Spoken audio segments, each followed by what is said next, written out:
a hard place. Like a wind from Goldland he sweeps by, blown far from his homeland in search of glory and honor. We walk in the garden of his turbulence.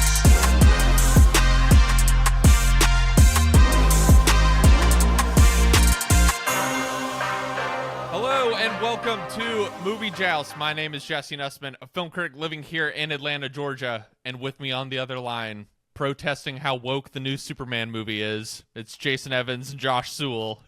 Welcome, guys. Call me Dean Cain, man.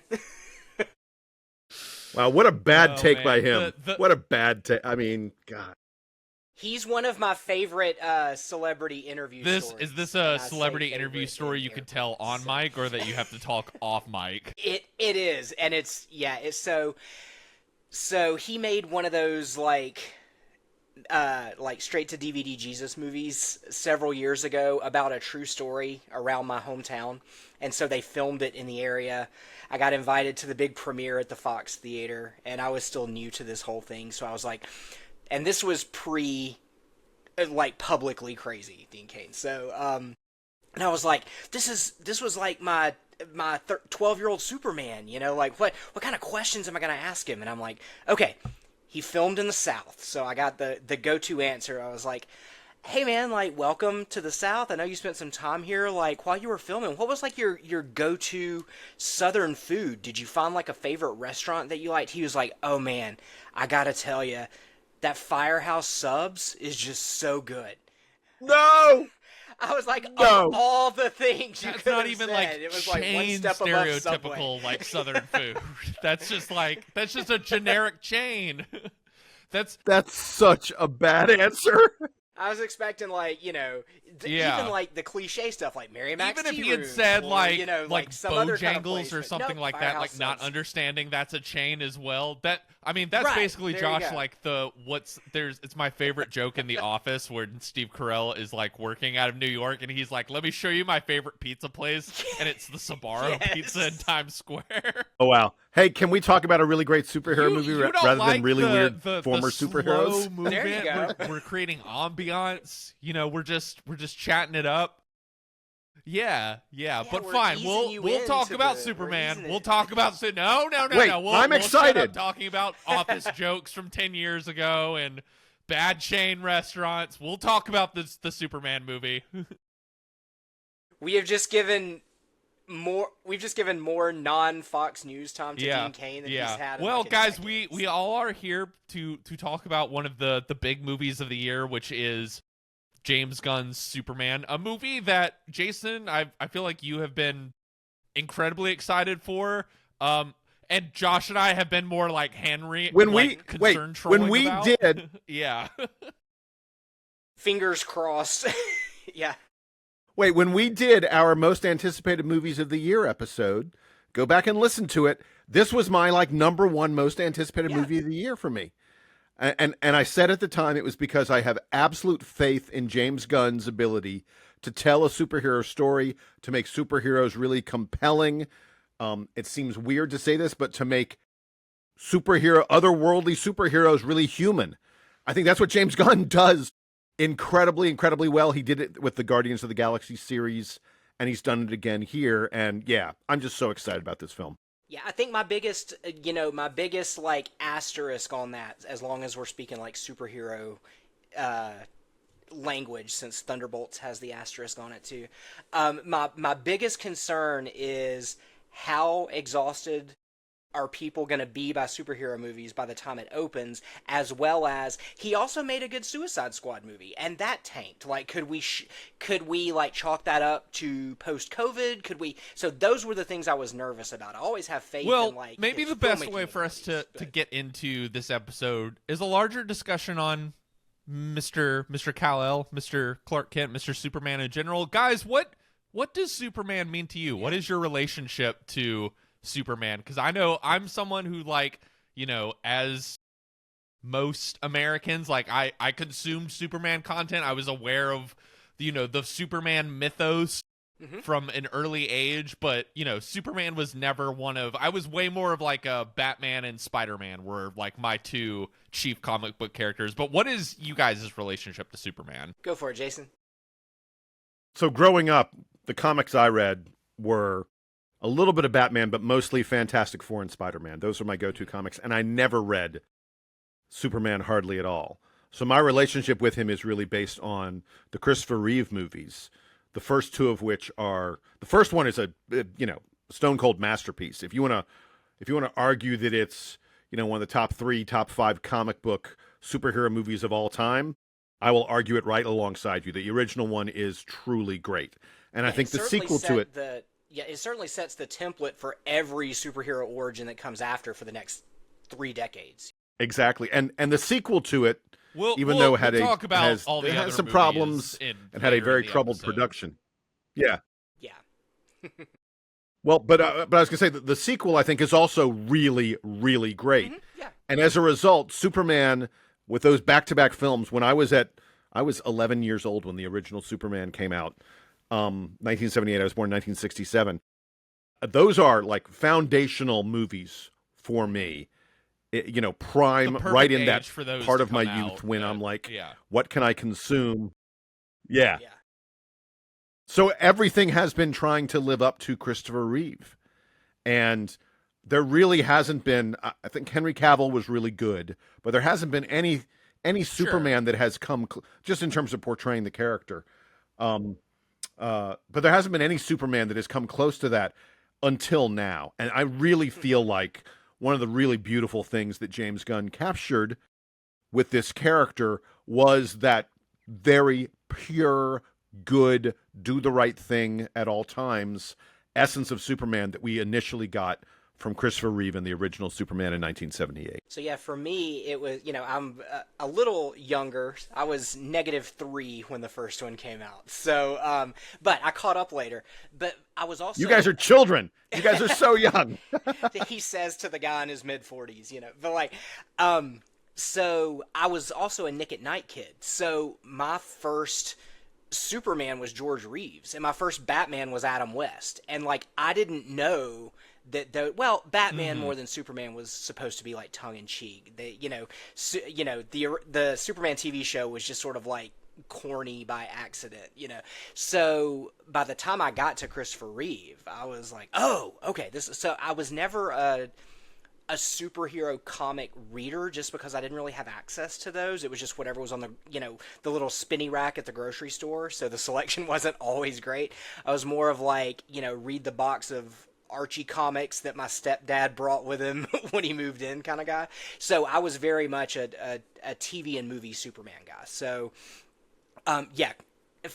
as with everybody else, Christopher Reeve is the benchmark. Like, and I think as much as, if you've seen the Super/Man documentary about him, that is, both to his credit and his detriment. He had to live with the fact that the tragedy of almost being like so perfectly cast that like then it's hard to literally like jump into anything else. And yes, I'll agree. I probably saw the first 2 Reeves movies when I was a kid on TV, like my dad just turning them on for me and plopping me in front of the TV and revisiting them, when we get to our conversation about all the movies later on, like it is kind of like undeniable. Like you fire up that first one and you're just like, wow, they really just captured lightning in a bottle of like how good this guy is. And they nailed it. I think the magic of that performance is so much like him as Clark Kent is the secret sauce. And almost, I would say, I really like that this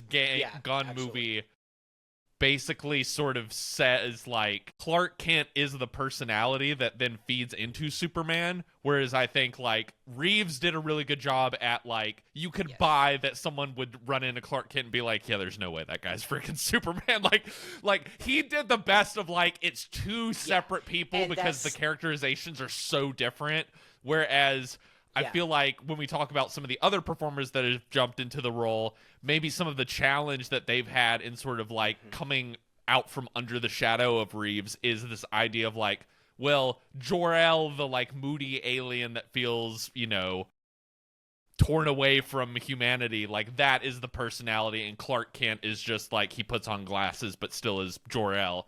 And I think what is so fun to me to kind of move us into the Gunn movie is it really is the first time I think I've thought of Superman like as a character and as a more sort of human. I think what Gunn does is Gunn really highlights the human side of him and turns him into, okay, yeah, this guy is an alien technically, absolutely. but he's an alien that was run by like, or raised by like small town Midwest people, and that his whole, you know, I'm really excited to get into this movie because I have so many thoughts on it, but the idea of like the central core of this movie is who is Superman as a character and what are his values and what does he represent, and so much of that being tied to, yeah, he's just this like earnest kind of everyman guy, even though he has alien superpowers. Well, to me, the fact that James Gunn, I mean, like, this movie had to be made by someone who's the head. James Gunn is the head of DC Studios. They basically hired him and said, David Zaslav, who hasn't made a smart move in his life at Warner Discovery, made his only smart move, hired James Gunn and was basically like, you're in charge, man. There's no one, the buck stops with you. There's no one else who gets their say in it. And as a result of that, he just dumped a bag of flaming trash on his desk and said, fix it. exactly. That's what happened. But as a result of that, James Gunn is able to start this movie. We get, you know, I guess maybe a 10-minute kind of action sequence kind of thing at the beginning. It's like, neither here nor there. He really starts this movie with like a 25-minute one-on-one conversation in Lois's, I think it's Lois's apartment, right? Yeah, it's in Lois's apartment that is just basically Clark and Lois trying to figure out how, after 3 months of, you know, we're in this relationship, where are we? Like, it's a relationship talk. That's what it is. Now, they build in a lot of stuff about the morality of what Superman is doing and whether Superman maybe has made mistakes. But mostly what they are doing is they're trying to figure out, can we take the leap from we've been in this relationship for a few months to we want this relationship to last much longer? It is so human. It is so non-comic book. It is something that if you put it on, if you were making this for Marvel and you put it on Kevin Feige's desk, he'd say, well, you can't spend the first half hour of the movie in an apartment with two people having an argument. But James Gunn's able to do that, and that's, to me, what makes the movie great. So yeah, to kind of piggyback on that a little bit, I totally agree. Yeah, there's going to be we got to save the jousting jousting for when we talk about all the movies. I feel like to add some spice to this episode. Right. Yeah. So the things that, like, my biggest concern with Superman in the modern era is, you know, much like the Marvel had the issue with Captain America, is like, how do you represent the world's biggest Boy Scout in our current era? You know, and I think Gunn nails it. I think he's able to pull off with Superman what Marvel did with Captain America. This character who felt antiquated, out of date, he's able to justify why his existence still matters. Another smart thing he does is he's like, Superman's arguably the most famous superhero ever created in existence. We all know where he comes from. We all know who the bad guys are. In this world, metahumans have been around for 300 years, so humans aren't shocked. Superman's been at this for 3 years. He's been dating Lois for 3 months. His first battle is against one of Lex Luthor's minions. Y'all know where you are. Let's have a story. And he just completely eschews all the, like, modern superhero template of, okay, now that the first movie's out of the way, the second one's going to be really good. You know, like, yeah, like, no, I really want to piggyback off of that storytelling choice to basically just sort of plop us. Excuse me, guys. Yeah, for real. Jesse has his own crypto. I leaned over to Jason like after that first scene of Krypto in the movie and was like, dead ass, that's my dog every morning. Just jumping on me, pounding my face, and had to go deal with zero, Krypto. Like understanding of personal space. But anyway, Josh, I really want to like jump off of that point you just made about like the way Gunn sort of drops us in sort of media res, which I think is the storytelling choice here that the more I've thought about it, the more I really admire it for two reasons. One, I got to credit this Yes.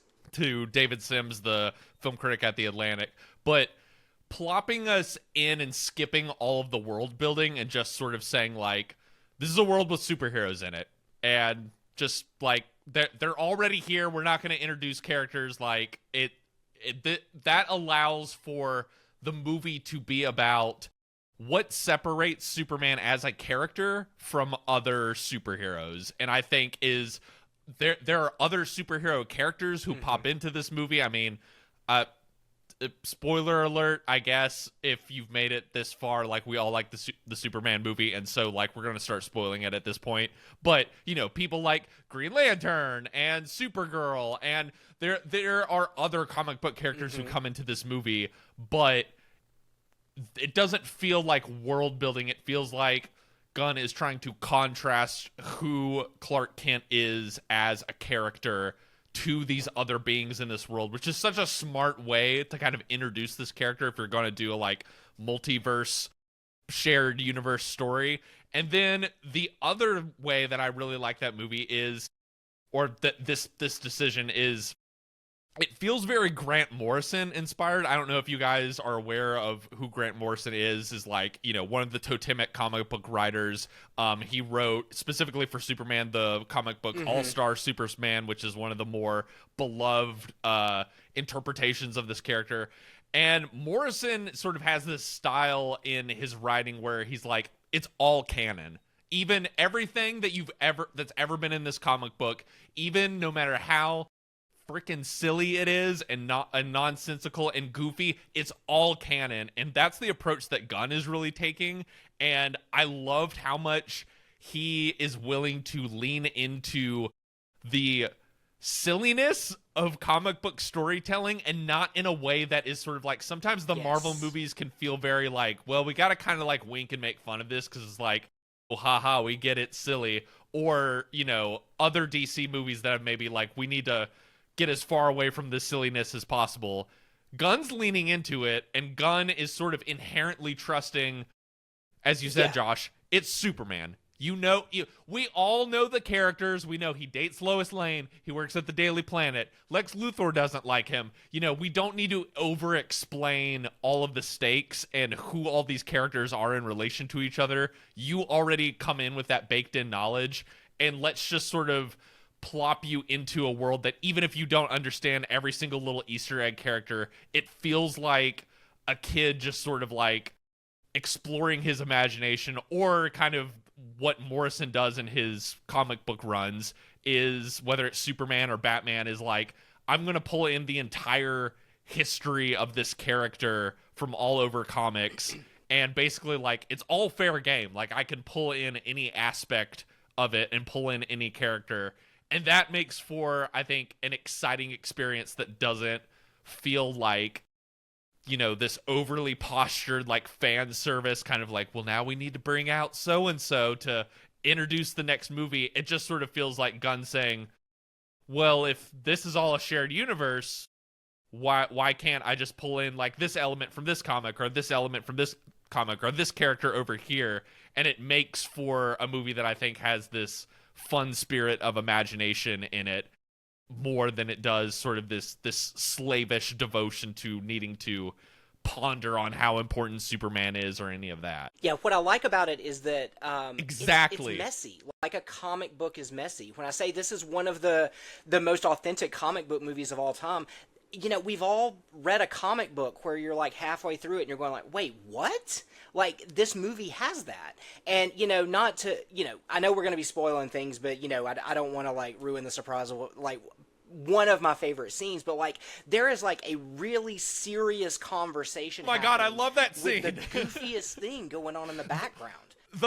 Superman and Lois basically so like hysterical. having a heart to and heart, they're like, and then in the background you are watching, there's like some like blob monster, like, right, that is just like being an enemy hovering over the city, and other superheroes are having to fight him. And Superman is just so dismissive of it. Lois is like, should we stop so you can Right, handle that? And he's like, right. no, it's just an interdimensional being. They got it. It's fine. Which is what life in Metropolis would be like. That they're just used to crazy things happening every day. Like, they're used to superheroes everywhere.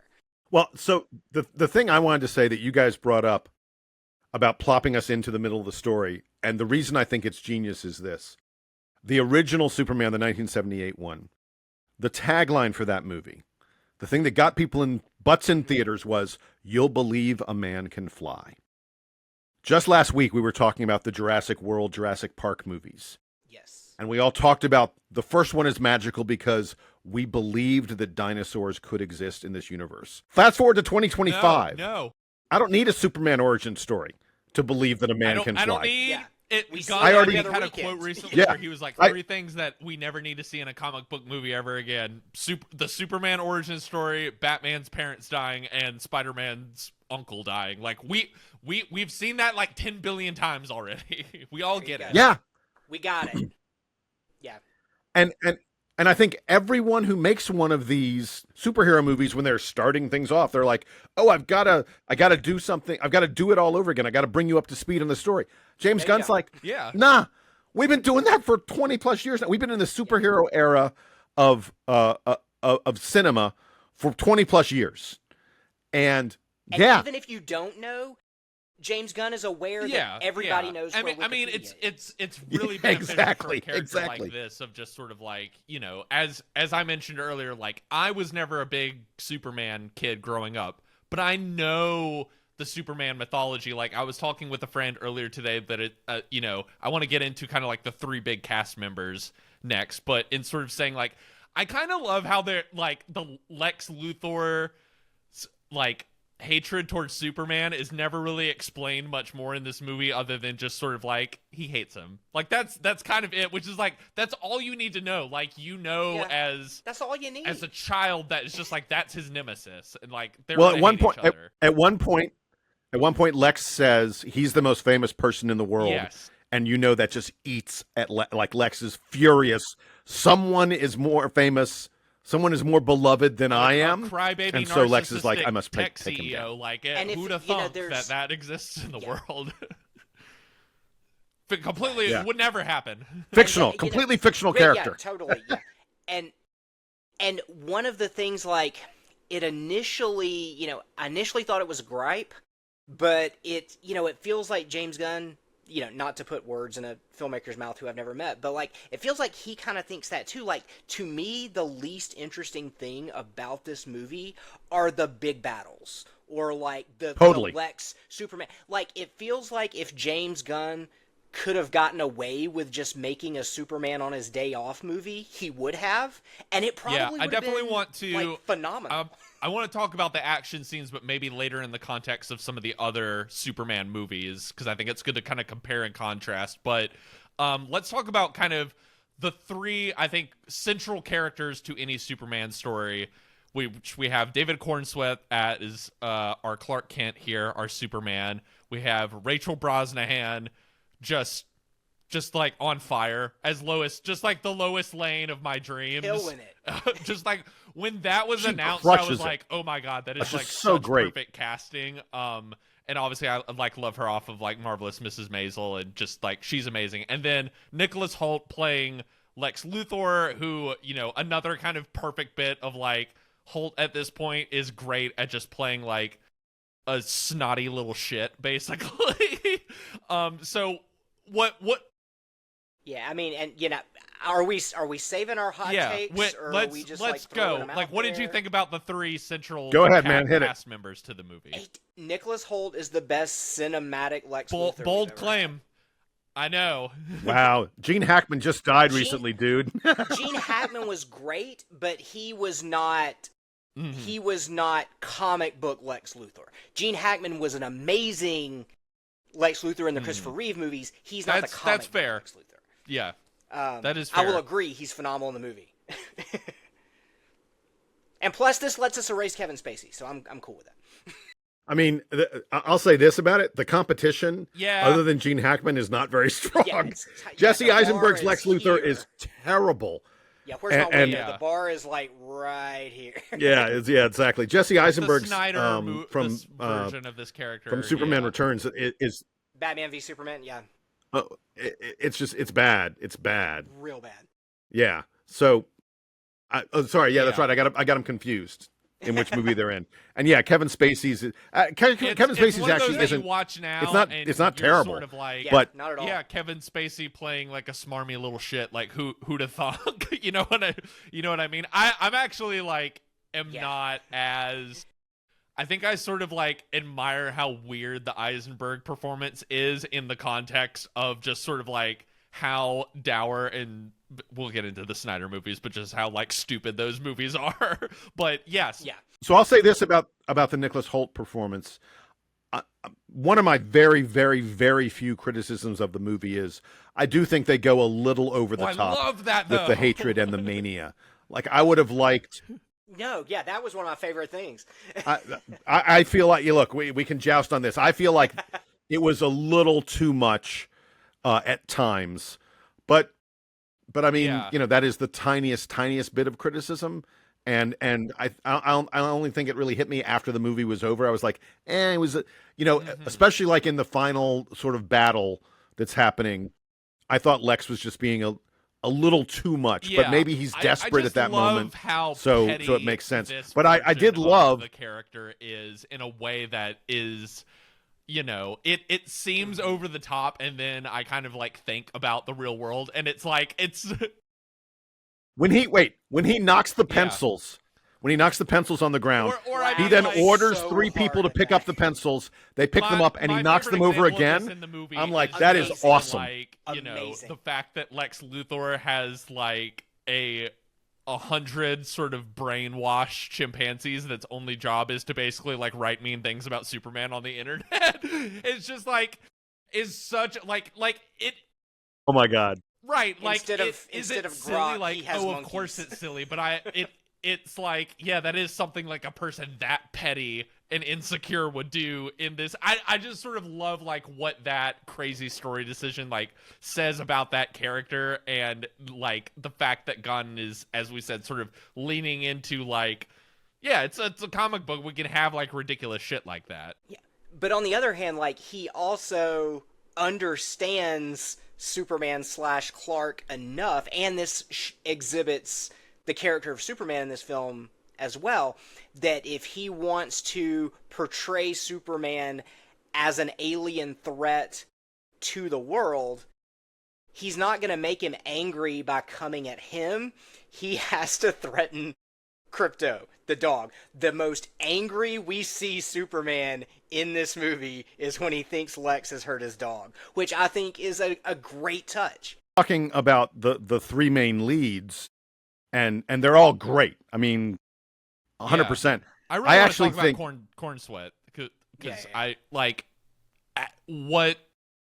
what a tall order to do, and he's kind of an unknown. I mean, like some people might recognize him from some of the Ryan Murphy shows or from which one of the Ty West horror movies was he in? Was it in Pearl. Pearl that He was in Pearl, Yeah, but it's he not a also- big role. It's right, not a where big role. He had a very small role in Twisters last summer, I but think that's like, where most people who are going to see Superman are going to know him from. Yeah, but his hair is like a different color. This is his introduction to the vast majority of the public. Yeah. thing got announced, I was like, I've seen a few interviews of this guy. Like, I think he can pull it off. I'm gonna kind of like put my chips down, buy my stock in him. I'm feeling really good about that decision now. Of just he has that right.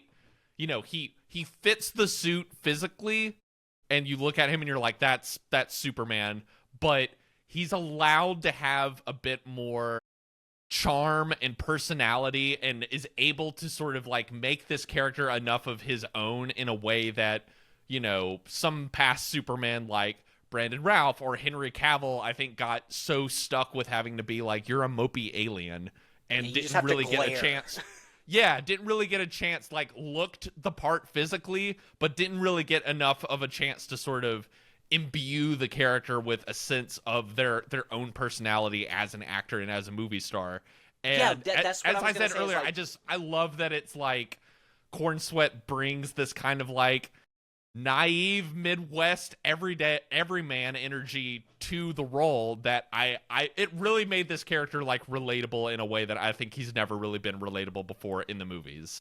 Yeah, he's, I love that the strongest man in the universe is a big dork.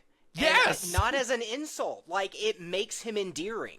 There's an aside in the movie where, like, he does the most minor thing. He just, makes a comment and just goes, I can be such a jerk sometimes. And you're like, it was the most innocuous thing ever, and he's just... There's a great joke about, like, Lois telling him, like, the music that you think is punk rock is actually not really that lame.